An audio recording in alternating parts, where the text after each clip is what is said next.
Сәлем достар, бүгін біздер сіздермен почта, Mail.ru почтасын ашуды үйренеміз. Ол үшін кез келген жерде браузерге Яндекс болсын, Google болсын, іздеу жол ақшасынан почта Mail.ru деп жазамыз, найтиді басамыз. Және басқан сәтте мынадай бірінші жолда пайда болады, Mail.ru почта. Оны басамыз. Әр қарай мынадай бетше шығады, Mail.ru почта бетшесі. Осы жерден создать почту басамыз.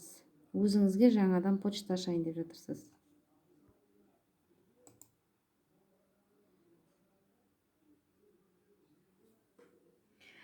Басқан сәтте создание почтового ящика, яғни сіз өзіңізге жаңадан Mail.ru почтасын ашайын деп жатырсыз. Бұл почтаны ашу өте маңызды, әр адамның өзінің почталық адресі болу керек. Бұл почтаға память үлкен болғандықтан кез келген фото, видео бәрін сохранить етуге болады, сақтауға.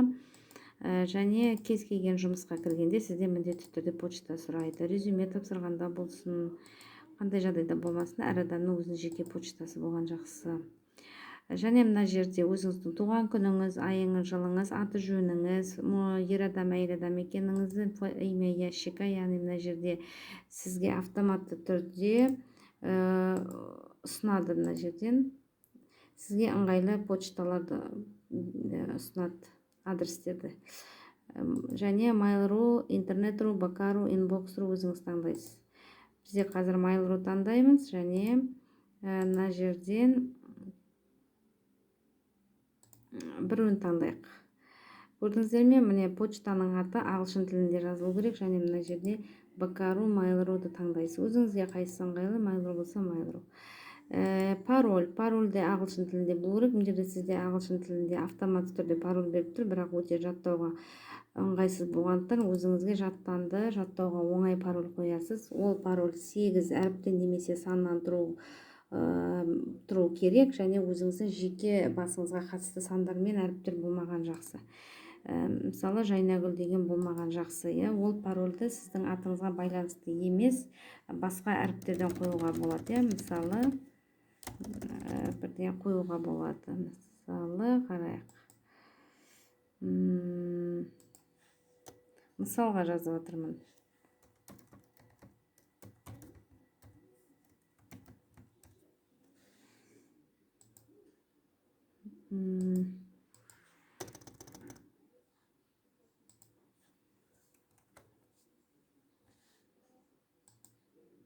Так.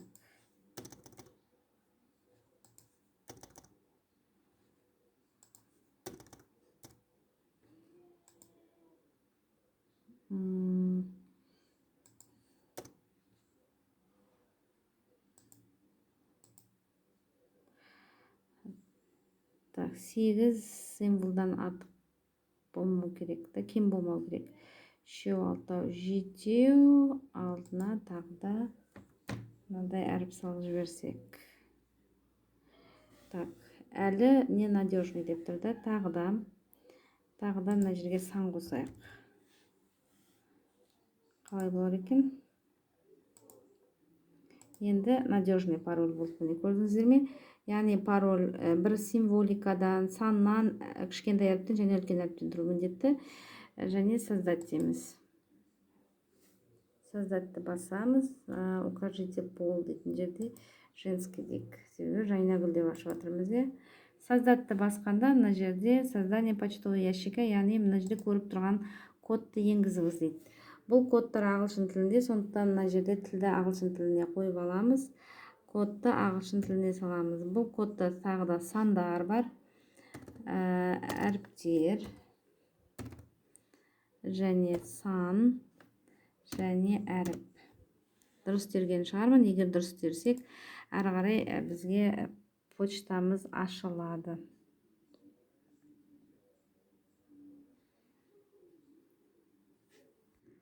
Біз кодты дұрыс тердік, себебі бізде мынадай почта ашылды.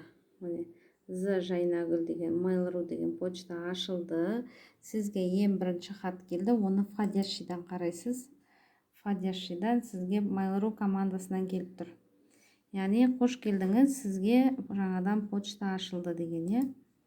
Міне, осылай ашамыз. Создать почту мен данныйыңызды жазып, туған күніңіз, жылыңызды, пароліңізді дұрыс жазсаңыз, сізге Mail.ru-дан осындай почта ашылады. Енді әрі қарай осы почта арқылы басқа почта иесіне, адресіне хат жіберу, келген хатты қарау, өзіңіздің жіберген хатты қарау, өзіңіздің материалдарыңызды өз почтаңызда қалай сақтау керек екенін алдағы видеоларда айтатын боламын. Ол үшін менің каналыма, YouTube каналыма тіркеліп қойыңыз. Рахмет.